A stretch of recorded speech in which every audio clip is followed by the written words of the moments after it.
Oh, parang resort na yung bahay natin mga pangga. Ganda. Magmamadaling araw na nga pero dahil may nagbigay sa atin ng cactus, kaya naman magtatanim tayo ngayon dito sa bahay. Ayun, kakarating lang namin dito sa bahay. Tapos ngayon, may nagregalo kay Norme. Sino nagbigay nito? Oh, yung ano? Matanda? Daming cactus. Ay, yung ano, kasama nung may-ari. Parang yun. Yung nag-assist ata. Tala, dami mo ng cactus. Ay, itanim. Nasadbi yan siya kasi may isang cactus na namatay. Ayan, oh. Ngayon, sobrang dami na nadagdag. Ang cute. Meron ng ano. Wow! Spaceship! Ala, ka-cute. Ayan, tingnan nyo. Mag-alas 12 na ng gabi. Ng umaga pala. May letter. Oh, anong sabi niya? From ate yan, number. Number lang? Oh. Walang magisulat, Kim. Akala ko letter talaga. Thank you, Pangga. Yan. Ala, oh. Happy na siya, oh. Ganda nito, oh. Sabi ko ba naman kanina, magpapatato ako ng cactus. Oo. Tapos ngayon may cactus na binigay.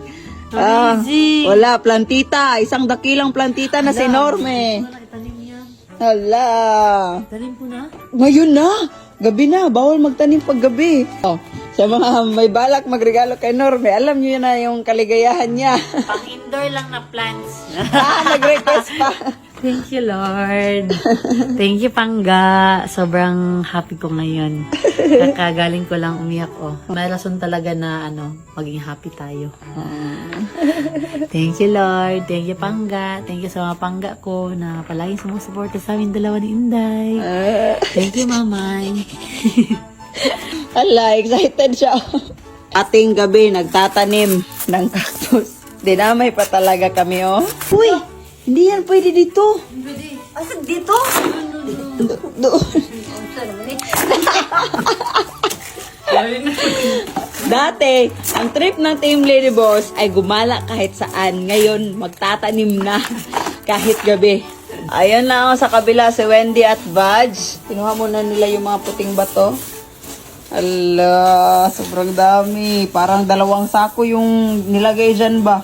So, ayan. Maglalagay na ng Wait lang. lupa. Ginamitan na nga ni Wendy ng pala. Nanggigigil na siya. Antok na antok pa siya, May. Hindi ba yan siya sumama kay Kim kasi antok siya. Tapos pinagpala mo lang pala. Sorry, Ben. Ayan na nga. Nilalagyan niya na ng mapuputing bato para mas magandang tignan at ma-appreciate yung cactus. Yan din yung kinuha niya dyan kanina. Ay! Sa wakas, malapit na tayo sa katotohanan. Tanawa. Di. Nagano na siya. Binisbisan na yung tubig. Basa na yung tubig. Bisbisan na, guys. Sana all basa na. 11:41 PM at parang ito na nga yung oras na pwede na kami matulog kasi tapos na magtanim ang plantita natin. Tignan nyo naman, oh. Gabing-gabi magdidilig ng mga halaman. Gabing-gabi magdidilig. Oh, ito na yung mga tinanim niya dito, oh. Yun na. Oh, parang resort na yung bahay natin mga pangga. Ganda. So, ito na yung update sa ating landscape dito sa harap ng bahay natin mga pangga. Dito yung mga cactus. Tapos yung binigay kagabi na cactus mga pangga. Ito na po. Ayan na siya. Oh, tapos dito din. Ganda, oh. Tignan nyo naman.